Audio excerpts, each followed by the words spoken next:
How's it everyone? This is Lolcohol with the leveling guide for Kinetic Fusillade Warden. I saw that Palstron did one of these videos and I thought it would be a good idea to do the same for the Warden version because there's a fairly extensive respec around the start of Act 5 and this video will help you make that transition way more comfortably and make sure you just have as good a time on League start as possible. I leveled this build yesterday on stream. You can see the VOD over here on my live. Was about 5.5 hours excluding AFK time from level 1 to maps. One other thing to mention is that all of this information is in the PoB, in the notes. You can check it all here. There's some regexes. We're also going to get a filter before launch and there's a whole lot of notes also on the mobilytics over here. All of this information is in here with a whole lot of notes. As you transition, there's some information so you can check how to do it. So let's start out in Act 1. Act 1, we're going to be leveling with bows up until the end of about Act 4. There's a few important things to note here. First thing is getting an early iron ring is really nice for damage. The next thing is upgrading your bow is very important.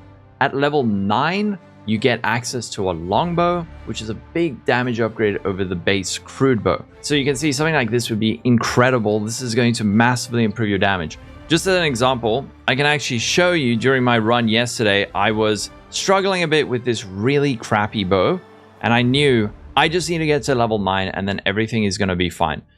I hit level 9 and I swap out into this longbow. I use an essence on it. Don't forget to use your essences. Very nice on weapons and it literally 10x'd my damage. So upgrading your weapons isn't a case of just slightly improving your damage. It's literally possible to like 10x your damage early on. So don't overlook those bow upgrades. Now moving on into Act 2. For our bandit, I recommend going for a Lyra first for the extra resistances. This build is quite stretched when it comes to suffixes, so having that extra all resistance is really, really nice. On the tree, another point that you can take that's really nice is Sentinel. So with this and a Lyra, you're getting 25 to all resistances, which mostly offsets the first debuff that you get from killing Kitava. But now moving on into Act 3. One thing I do want to point out in the PoB is this is actually a leveling from Havoc. In his setup, he's got this Storm Rain, Maniforge, Arrow, Blast Rain setup. I actually haven't ever used these and never really felt like I missed them. It still felt great without them. So if you don't get these 4 links, that's totally fine. For your Lightning Arrow, if you do get a 4 link, you're mainly looking for 3 green sockets. And then your 4th socket, if it is red, you can go for increased elemental damage with attacks. If it's blue, Trinity. If it's green, you can go for added cold damage. And then there's a couple of changes where we're just grabbing Anger and that's it. Also, while you are in Act 3, what you want to do is you want to complete the library and there's a few gems that we need to pick up from Siosa and throughout the previous acts. These are all listed in the PoB. You can check it over here. It is also in the mobilytics guide, but you can see here's the gem locations for the Kinetic Fusillade swap. These ones they need. Act 1, Act 2, Act 3, and then also Siosa in the library. These are the ones we're going to get, and this is the total cost. So you want to make sure that you try to have at least this much currency to buy all the gems we're going to need. Another important tip for Act 3 is in the Solaris Temple level 2. If you come to the Eternal Laboratory over here, there is a crafting recipe for increased fire damage to attacks. This is very, very important for your damage. So if you bench on flat damage to attacks on your rings, your amulet, your gloves, your weapon, this is going to massively improve your damage. Preferably try to aim to bench on this flat damage to your rings, your jewelry first, because these are less likely to change. Then go for your weapon like this. You can also do it on your gloves if you have enough resistances. So crafting bench throughout the campaign is your friend. Don't forget to use it. The only other thing you want to do at the end of Act 3, maybe start of Act 4, is to do your first lab. We're actually going to be taking Barkskin first. So yesterday when I was testing, I tried Oath of the Spring. It really didn't feel that good. None of these other ones really felt super great. Oath of Winter and Avatar of the Wilds. Early on, these just don't work too well because we're not reliably applying these ailments. However, Barkskin provides a nice chunk of defense. This is normally a bit of a meme skill, but for leveling, it's actually fantastic because we're taking very little life on the tree until later on. So grabbing Barkskin first, really, really good. But now moving into the Kinetic Fusillade swap, and this is going to be the trickiest part, and there's a lot of tips I need to give you for this. So the first thing is, don't rush your respec. if you don't have the required gear and gems aren't leveled and you don't have a decent-ish wand, don't rush to respec. The bows should still feel okay. Just make sure you've been upgrading your bows up to this point so that your damage doesn't feel like it's fallen off. So with your gems, like I said in Act 3, you should have bought them from Ciosa and leveling them up in your offhand gear slots and any empty sockets you may have lying around.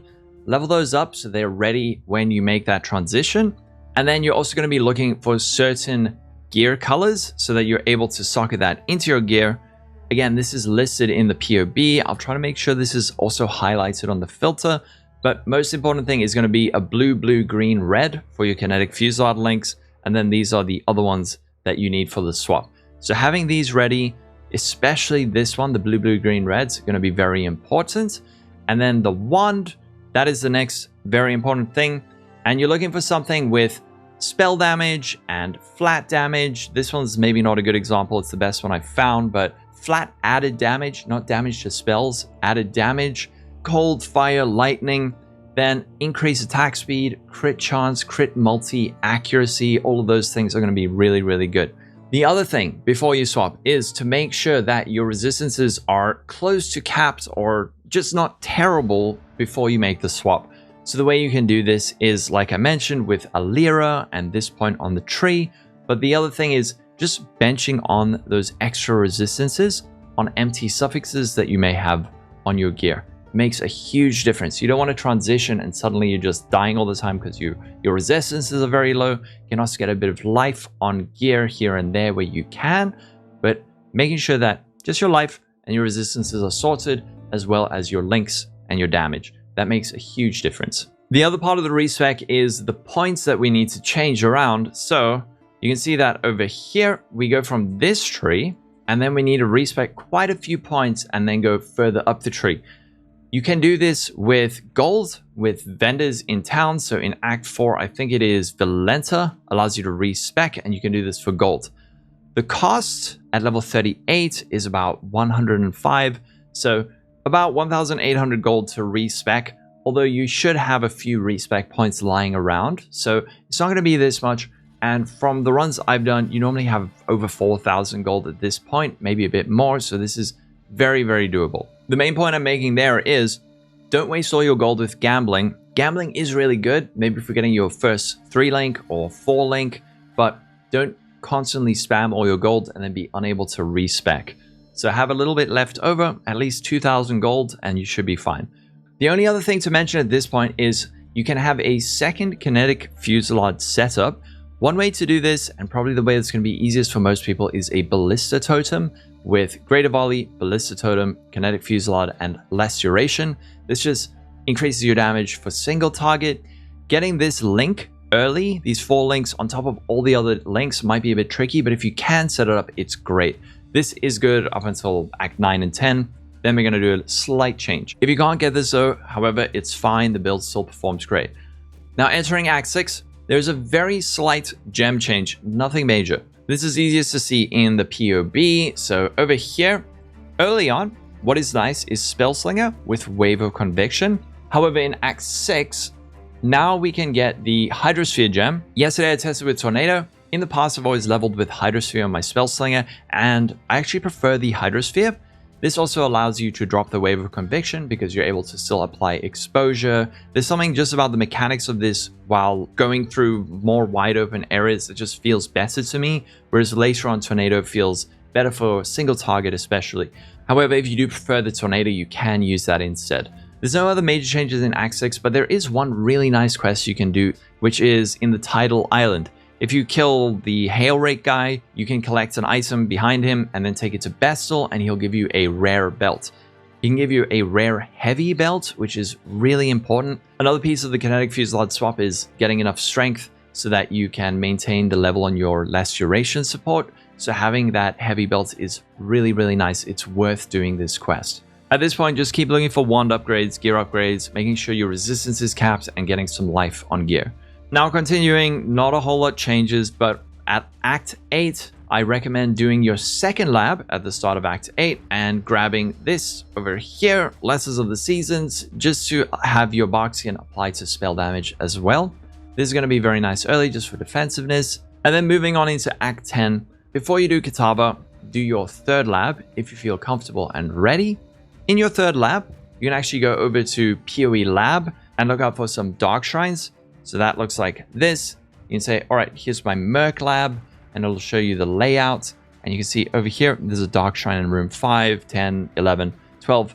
This can help make your third lab a lot easier. For your third lab, I'm going to be grabbing tinctures as the third one actually. So in the lead up to this, try to keep a lookout at vendors for prismatic tinctures, because this is a big damage increase. You want to have it ready for this swap. It can be a bit of a pain finding one of these early on, but if you're playing trade, you can probably get one on the trade site. Maybe even one of your buddies has found one and you can get it from them. In terms of the gems, the only major change here is, I think around Act 10 is when your ballistas are going to keep dying. I found that they were just dying a lot, so instead I recommend swapping over to the Sigil of Power. Just make sure the level isn't too high. If the level's too high, you're not going to be able to build it up to max stages, so don't over level this, but I prefer this when you get to maps. Now heading into maps, first thing you want to do, just make sure those resistances are capped. Try and upgrade your gear when you can. Also use the crafting bench. But then there's also a little bit of a respec. It's not too major. It looks pretty big, but it's not that bad. So we go from actually pathing up here. There's 9 points. We need a respec here, but we also need to allocate 5 points up here first to connect it. So the total number of points used for the respec is probably about 14, 15, 16, something like that. For this, you can use gold, but if you've been doing your passive point quests throughout the campaign, like you can see, I have 16 refund points, and this would probably, actually, I'll just do it right now. It would look like this. So 1, 2, 3, 4, 5, like that. And then I connect it up here. 1, 2, 3, 4, 5, whoop, 6. I can just take out like that for now, link it up. And then we're gonna unlink all of this. 1, 2, 3, 4, 5, 6, 7, 8, 9. There we go, and I have enough points left over. Just make sure to reallocate this and that. There you go. Get that spell suppression, and then you're able to put in these points over here. Another thing you can do is just check your accuracy. Mine is capped, but if it is uncapped, you can change this Leech Mastery instead into this over here. Intelligence is added to accuracy rating with 1s, and then you should be accuracy capped. So continuing on from there into early maps, keep using this for now. What I recommend for when you get to Ublab, grab Oath of Spring. If your damage still feels fine, don't rush to spec out of this, especially if it's keeping you nice and tanky. Your damage should be good. Once you reach the later endgame, I would do the transition and drop these because their effectiveness is going to fall off and you can spec into the main pub tree, but you don't need to rush out of specking this into the one where we go Avatar of the Wild's Oath of Winter. This will cost a little bit, but by this point you should have found a decent number of regrets and a good amount of gold to make that transition. But that's going to be it. Remember, all of this is in the POB and in the Mobalytics guide, so if you get lost, you can just check it over here. If you have any questions, join the Discord. I'll also be live if you have any questions. Don't forget to check out the full build guide and the full build guide POB. That'll also link in the description. Have a wonderful day, everyone. Stay safe. Have a great 3.28. Take care and bye-bye.